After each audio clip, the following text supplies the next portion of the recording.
Welcome to Sacred Place Live. I'm Matthew, your host.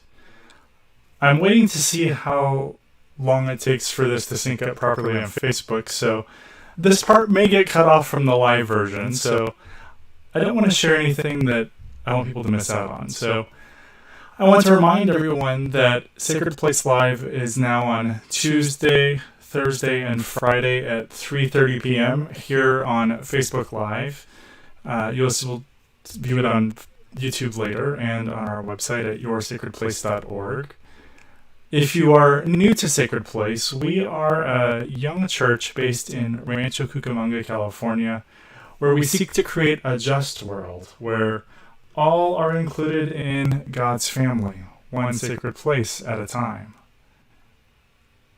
It appears that everything is working with Facebook Live, so if you're there right now, I hope to see you in the comments. I'll try and keep an eye on them as we go.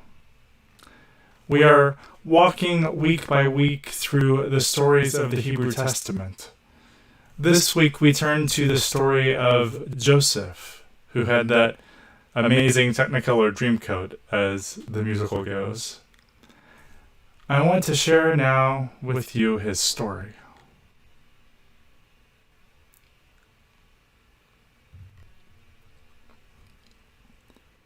Now Israel loved Joseph more than any of his other sons, because he was born when Jacob was old. Jacob had made for him a long robe. When his brothers saw that their father loved him more than any of his brothers, they hated him, and couldn't even talk nicely to him. Joseph had a dream and told it to his brothers, which made them hate him even more. He said to them, "Listen to this dream I had. When we were binding stalks of grain in the field, my stalk got up and stood upright, while your stalks gathered around it and bowed down to my stalk." His brothers said to him, "Will you really be our king and rule over us?" So they hated him even more because of the dreams he told them. So Joseph went after his brothers and found them in Dothan. They saw Joseph in the distance before he got too close to them, and they plotted to kill him. The brothers said to each other, "Here comes the big dreamer. Come on now, let's kill him and throw him into one of the cisterns, and we'll say a wild animal devoured him. Then we will see what becomes of his dreams." When Reuben heard what they said, he saved him from them, telling them, "Let's not take his life," Reuben said to them. "Don't spill his blood. Throw him into this desert cistern. But don't lay a hand on him." He intended to save Joseph from them and take them back to his father. Judah said to his brothers, "What do we gain if we kill our brother and hide his blood? Come on, let's sell him to the Ishmaelites. Let's not harm him because he's our brother. He's family." His brothers agreed.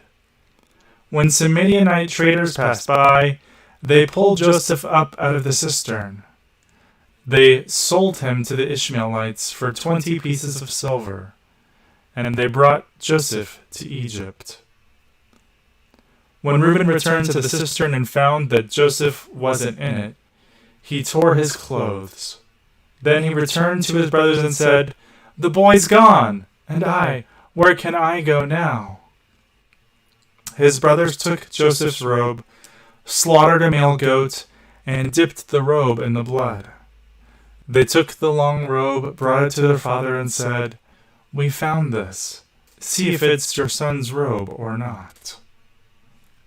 He recognized it and said, "It's my son's robe. A wild animal has devoured him. Joseph must have been torn to pieces." Then Jacob tore his clothes, put a simple mourning cloth around his waist, and mourned for his son for many days. His brothers wept too, fell down in front of him and said, "We're here as your slaves." But Joseph said to them, Don't be afraid. Am I God? You planned something bad for me, but God produced something good from it, in order to save the lives of many people, just as he's doing today. Now, don't be afraid. I will take care of you and your children." So he put them at ease and spoke reassuringly to them. When Joseph's brothers realized that their father was now dead, they said, "What if Joseph bears a grudge against us and wants to pay us back for all the terrible things we did to him?" So they approached Joseph and said, "Your father gave orders before he died, telling us, 'This is what you should say to Joseph. Please forgive your brother's sins and misdeeds, for they did terrible things to you. Now please forgive the sins of the servants of your father's God.'" Joseph wept when he spoke to them.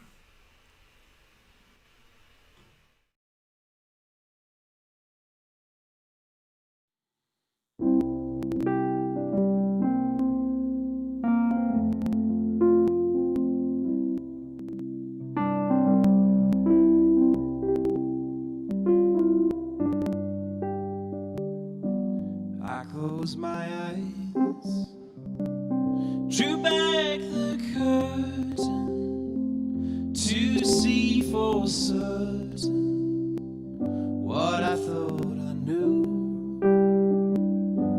Far, far away, someone was weeping, but the world was sleeping. Any dream will do. I wore my coat with golden lining, bright colors shining, wonderful and new. And in the east, the dawn was breaking, the world was waking. Any dream will do. Crash of drums, flash of light, my golden cloak fell out of sight. The colors faded into darkness. I was left alone. May I return to the beginning? The light is dimming, and the dream is too. The world and I, we are still waiting, still hesitating. Any dream will do. Crash of drums, a flash of light, my golden cloak flew out of sight. The colors faded into darkness. I was left alone. May I return to the beginning? The light is dimming, and the dream is too. The world and I, we are still waiting, still hesitating. Any dream will do.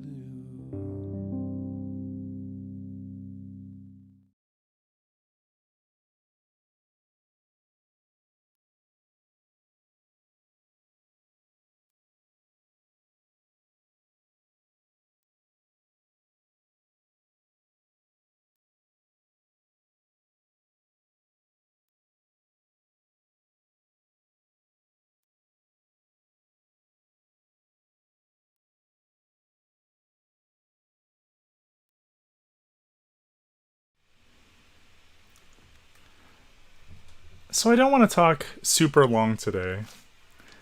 And I don't really need these because I can hear myself just fine. I want to start in a kind of interesting place with this story. Not spending a lot of time talking about Joseph or his brothers, but instead looking for God in this story. We ask when bad things like this happen to us, though I imagine none of us have been sold into slavery by our siblings. But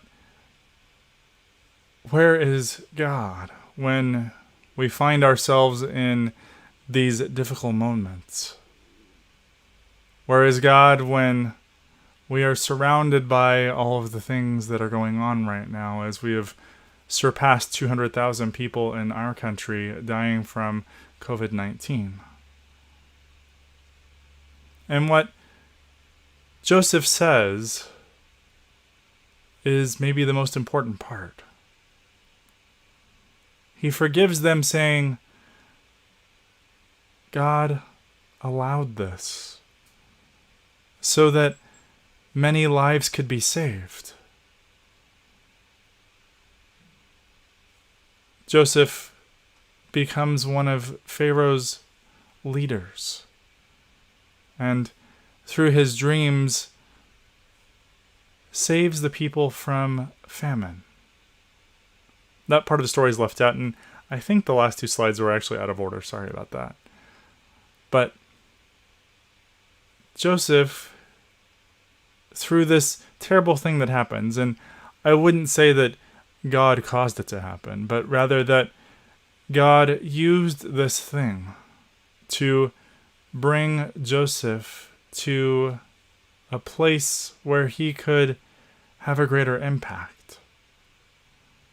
Through this evil within the heart of his brothers, this jealousy, God takes that and causes it to bear fruit anyhow. Even his own brothers would find life through his help. So I think this story tells us what kind of God we worship. Not one who causes all these bad things to happen, but rather will take lemons to make lemonade, as the saying goes. We talked this past spring about grief and how it is something that we really can't avoid. We don't like it, we aren't comfortable with it, but if we allow grief to work within us, it can change us, to grow us into something new on the other side. That's kind of how our God works, I think. Taking the pain and difficult part of life and growing us through that, using those difficult times to make us better, and hopefully to make others better through our living out of our own lives. So, in the way that Joseph's pain and difficult circumstances are used for good, whatever is going on in our lives and in our world, good can come from it, even if it is something terrible. We have to grieve that which we have lost, such as the 200,000 lives. But if we become a stronger and better people on the other side, maybe hope is available to us. Maybe there is light on the other side of darkness. This terrible thing is happening. But if we allow ourselves to be changed, to become better, maybe the world will look a little bit better someday after all of this season comes to an end. I hope that you will take that little bit of light from this story, looking around you through your own story where God has shined light in the darkness, where though you have experienced a difficult time, you are stronger and better on the other side of it. I don't want this to be excessive optimism, but rather a way of looking at our own lives, searching for what can be. This is your sacred place. I hope to see you back here on Thursday or Friday at 3:30, or you can watch these anytime on our website at yoursacredplace.org. And then on Sunday at 10:30 a.m., we gather on Zoom as a family. Whether or not you have been with us before, you are welcome to join in this time of community. Though we cannot be together face-to-face in person, we can be together face-to-face digitally. Those details are also on our website at yoursacredplace.org. Grace and peace to you.